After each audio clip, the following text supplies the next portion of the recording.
well-known environmental engineer and a colleague of mine discovered a way of stopping climate change. This inspired my career as an environmental engineer to lead me up to this strong dislike of climate change. What he did was he built an artificial tree. This tree mimics real trees by sucking CO2 out of the air and burning it underground until it disintegrates. This process is called carbon capture and storage, or CCS. CCS is a good mitigation strategy against climate change because it's cheap, it's safe, and it's efficient. How efficient is it? How efficient is it? One of these strategies would remove a ton of CO2 daily, which is what 36 automobiles emit. Countries ranging from the USA to Pakistan use this strategy. If a low-income country like Pakistan can afford it, then many others can too. Now, there are 43 projects on CCS. The infrastructures are already built, making it cheaper to increase the amount of CO2 captured. In my career, I also found a way of turning the CO2 into petroleum. This is a way of reusing materials into new ones to suit our users, making CCS even more appealing and valuable. If all countries use as much CCS as Norway does, capturing as much as it emits, we would cause fewer deaths and less natural disasters without even changing our way of life. Save our Earth using CCS. Thank you.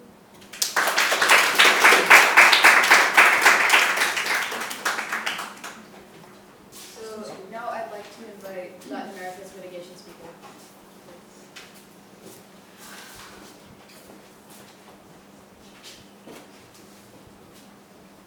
Hi, my name is Mo, and I am a narrative from the Amazon River. My mitigation strategy is to grow more trees and reduce the amount of CO2 in the air. If we double the amount, the Amazon has 390 billion trees. If you double the amount of trees, we will get we will get 780 billion trees. It is the largest rainforest in the world. Well, every day we lose more than 200,000 acres of 1.7 billion acres of the rainforest. The whole base campus is only 2 acres. That is more than 150 acres lost every minute of every day. And 78 million acres lost every year. When I finish this speech, 300 acres will be lost. More than 20% of the world is already gone. It's already gone. By next year, it's going to be double the amount. We suggest as a mitigation strategy 3-point strategy. One, we would explain to everyone about how important this life cycle of the life trees are. First, we will explain everyone about how important trees are in the life cycle. It's important because animals without trees, if we lose all the trees, animals won't have anywhere to hide, be safe. Okay, be safe. Second, we would plant trees and to replace the ones that have been already cutting down. We will raise the Amazon River total CO2. Last, we will ensure the trees that are already alive aren't cut down because when trees are cutting down, we release more CO2 and then they won't absorb CO2 and it's going to into the environment. By maintaining the healthy forest, we would prevent both. Thank you.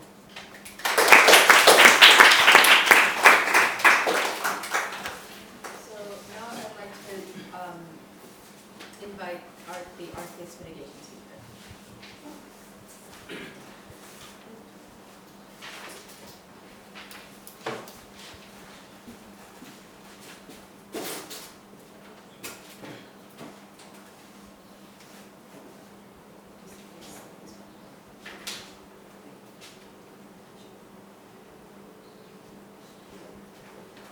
Good morning, everyone. My name is Amat, and I'm a scientist from the Arctic, working for NHMA, the Natural Hazard Mitigation Association. My team and I have been working hard to find a mitigation strategy for the Arctic, and we're positive that this strategy will succeed. What is mitigation? Mitigation in relation to climate change is the act to reduce the level of greenhouse gases in the atmosphere. Right now, the biggest threat to our planet is sea level rise in the Arctic. The rate of sea level rise was about 0.1 inches, 2.5 millimeters per year, and that was just in the 1990s. But now it's risen to about 0.13 inches, 3.4 millimeters per year, and that's a very big change. The Arctic ice sheets hold about 70% of the world's fresh water. And if the entire Arctic were to melt, the water would rise to about 70 meters, 230 feet. And like my teammate Mohammed said, our introduction speaker, if you were to vote for the Arctic, you'd be saving a lot of countries, because the sea level rise would cover all the coastal cities. This includes Latin America, Pakistan, and of course the Pacific.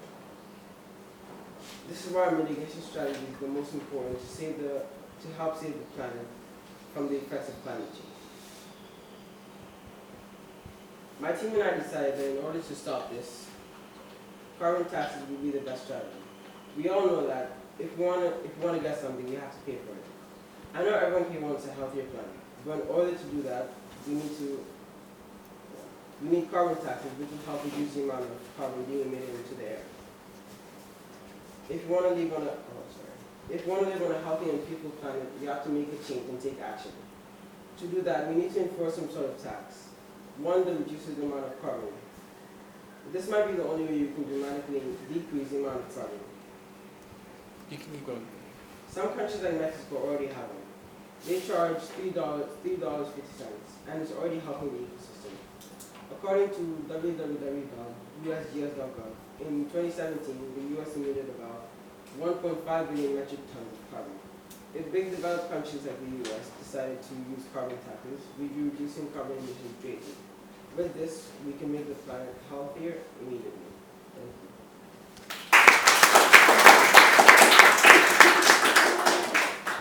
So I'd like to invite the last mitigation speaker to the stage, which is Pacific Islands.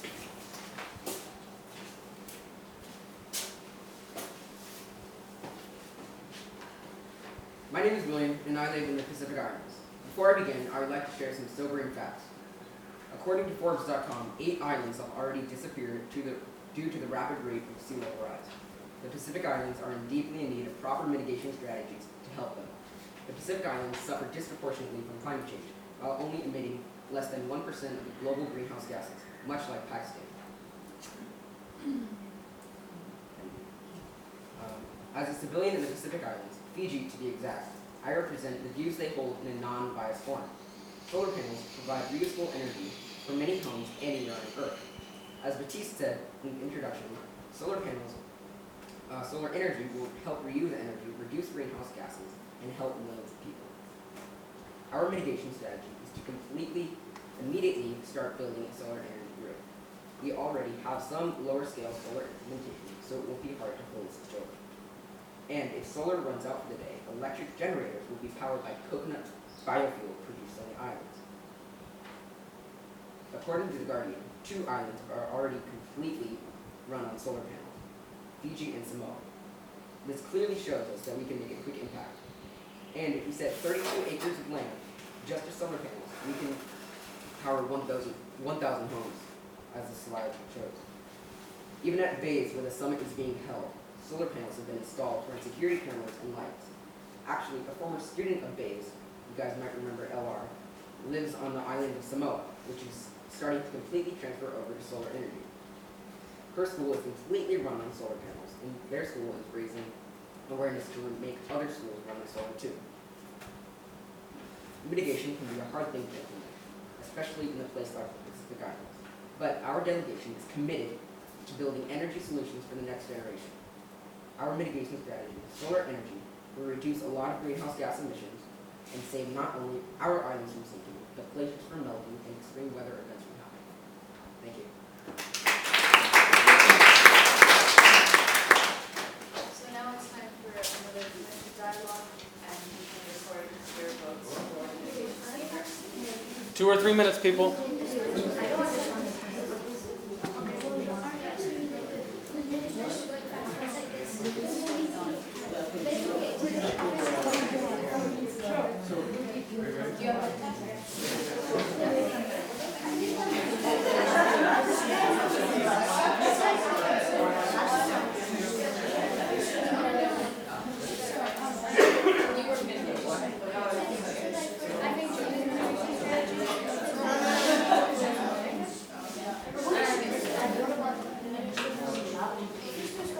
Yes.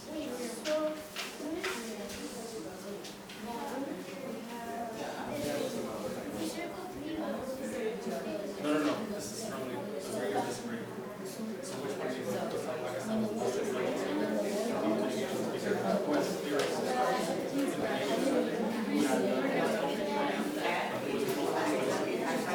clear for the whole conversation and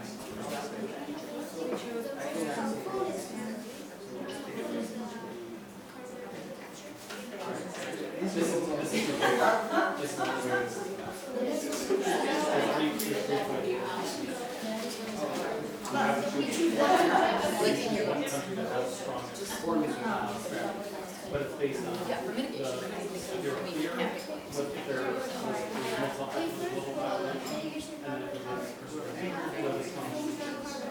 So yeah, this is so this is better. How long can you do this with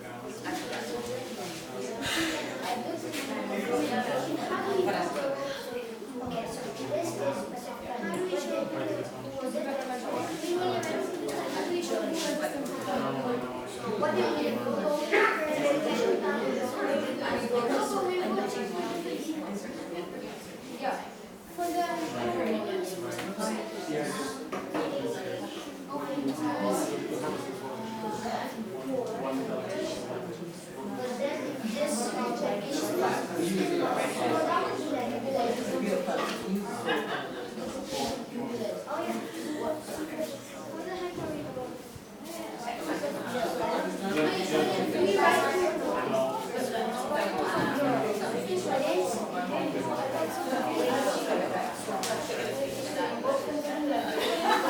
Alright, can we come back together to the last speaker, please?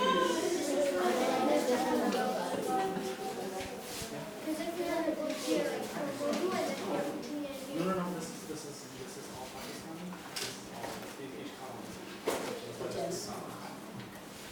So I just want to clarify for these voting sheets, you're supposed to pick one delegation and then their speaker, and you can rate them. And you should also be taking notes underneath the section on, how clearly they're speaking, their points, that sort of thing. So Does now- everyone have a selection for their second speaker, the mitigation speaker? Everyone knows the one delegation that they thought was the strongest? Yeah. Latin America, do you have your delegation selected? Pakistan? Arctic? Yes? Good? All right. So now it is time for the proposals and speeches, the third round, which is adaptation strategies. I'd like to invite Pakistan's adaptation speaker to speech.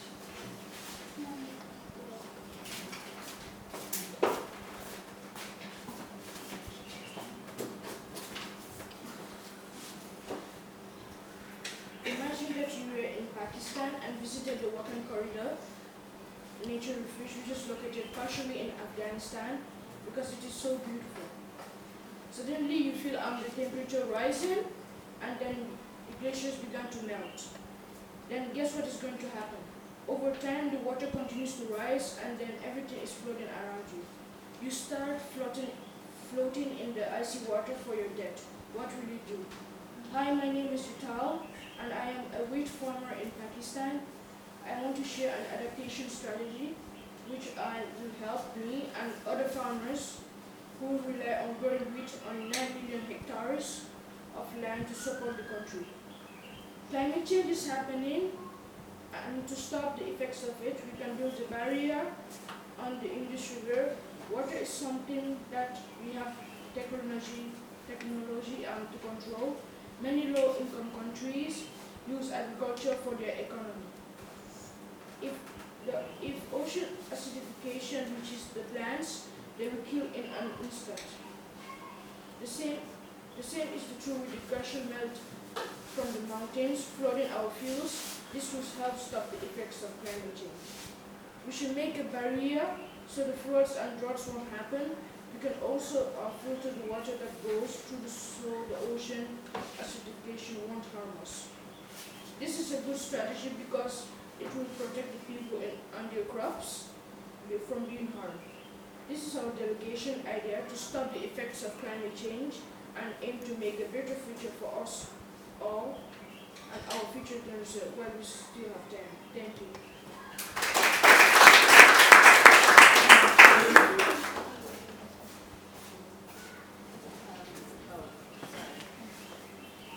So now I'd like to invite Latin America's adaptation speaker.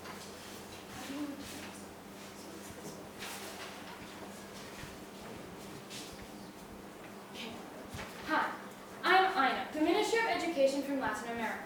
We're all facing problems because of climate change. The Arctic, you're facing major glacier melting problems. Pakistan, you're facing severe drought. And Pacific Islands, you're facing sea level rise and flooding. But what are we facing in Latin America? With 19 million kilometers squared, we face all these problems. Being such a huge landmass makes us vulnerable to all the effects of climate change. The biggest problem identified, though, has been hurricanes. The severity and frequency of hurricanes is going to increase. This is a problem without borders, and this is why the Ministry of Education has come up with a 4-point plan called HELA. HELA, Hurricane Education in Latin America, aims to adapt to natural disasters through risk reduction education. The solution is fourfold. First, there is the emergency response team made up of Army, police, and firefighters. Their role would be short-term responses such as evacuation.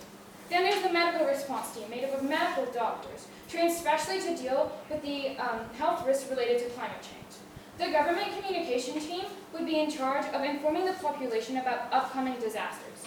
Finally, the population at large would be trained to recognize warning weather signs and to administer basic first aid. But how do we know this works? A strategy similar to this was implemented in India this year during Hurricane Fani, the most intense storm to hit India since 1999. Where a state evacuated more than a million people from the most vulnerable communities. Hundreds of disaster management personnel were deployed into the state.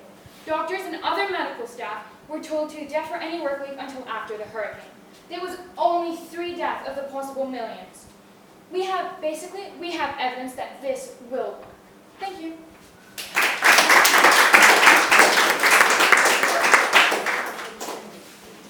So now I'd like to invite the Arctic's adaptation speaker to the stage.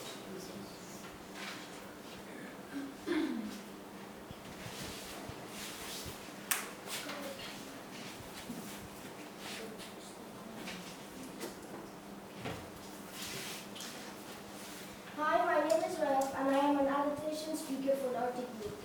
I am an NGO representative from the Arctic, and would like to push all world leaders into helping our Arctic with the food storage. I have researched many sad things about the Arctic, like all the disasters and climate change that is killing the animals. People are now suffering from hunger because there is now a decrease of food in the sea. They are in need of help from all these disasters. What's the first thing you think of when you hear the word Antarctica? Polar bears and snow, right? Well, the Arctic doesn't only have snow, but also forests. And there has been disasters like bushfires, hurricanes, thunderstorms. This is why my idea is to have an emergency food storage supply. just think about it. We Arctic people get barely any food because due to research, land animals depend on the ice to hunt. And for decades now, the ice has been melting, and so that is starting to affect our animals, and it's getting hard to hunt. But since animals are dying, we're going to have to pause on hunting, because if we keep hunting them while all these disasters are happening, there would start to be a rapid decrease of animals. And they possibly might even go extinct, and we don't want that, do we? This would just be destroying the culture of 4 million people. But I know you're all probably thinking, well, 4 million, so what? But 4 million people is not nothing. By voting, you will be saving actually many islands and countries. So vote for us to save the animals, our people, and yours too. Thank you.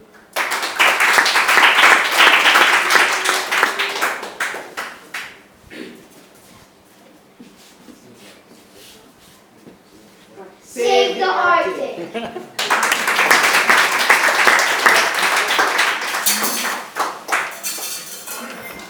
I'd like to invite the Pacific Islands adaptation speaker to the stage.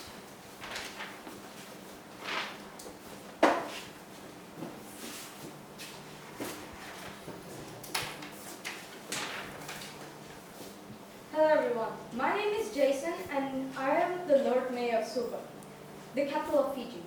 As you heard from our introduction speaker, Baptiste, the two major problems we are facing is in Pacific Islands are sea level rise and ocean acidification.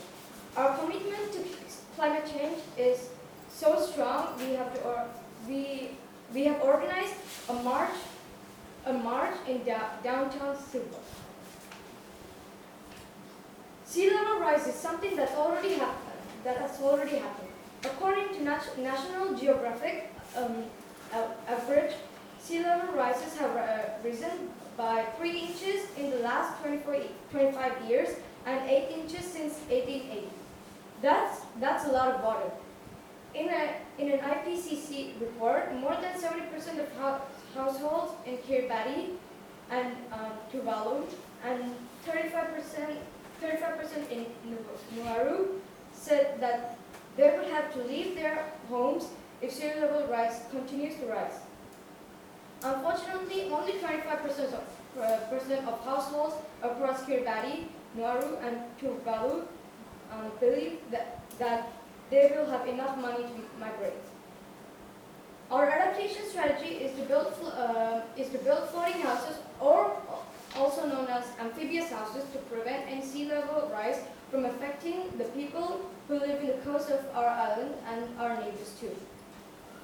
10% of the world's approximately 7.5 billion people live within 10 meters of sea level. A floating house is one that actually sits on the water.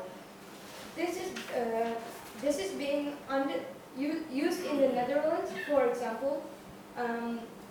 An amphibious house is one that sits on the ground but will rise up if there is a flood event. The benefits of amphibious houses are that technology already exists, has proven effective in places like Thailand, and can be expanded to include not only houses but emergency supply centers and other important community buildings. Technology and advance will help others adapt to sea level rise. Suva welcomes. According to innovativedevelopment.org, 634 million people live less than 30 feet above sea level. I'd like to propose that Suva, the capital of Fiji, become a place to test and improve floating and amphibious houses so that in the future they can be used in other places. Thank you.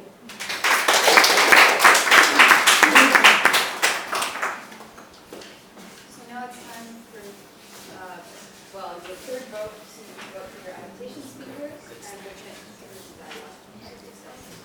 Please make sure at the end of the 3 minutes you know the introduction speaker, the introduction delegation speaker, the mitigation speaker, and the adaptation speaker. 3 more minutes.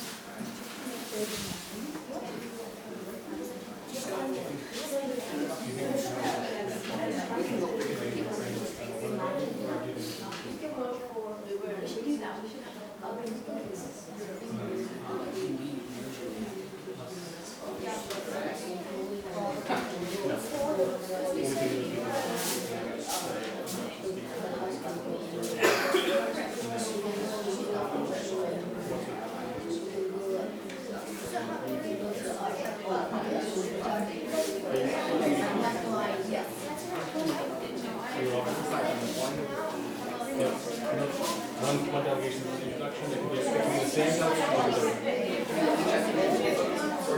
You vote as a delegation. Remember, you vote as a delegation.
Try and stick around, unless it's an emergency.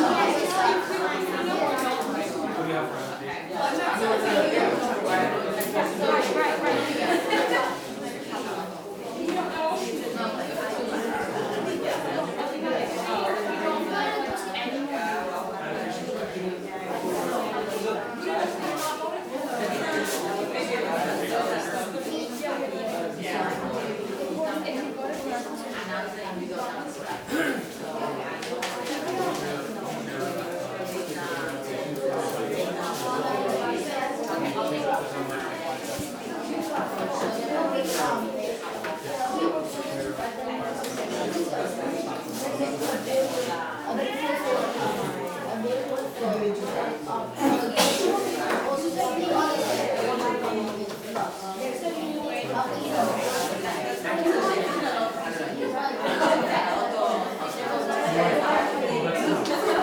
Thank you.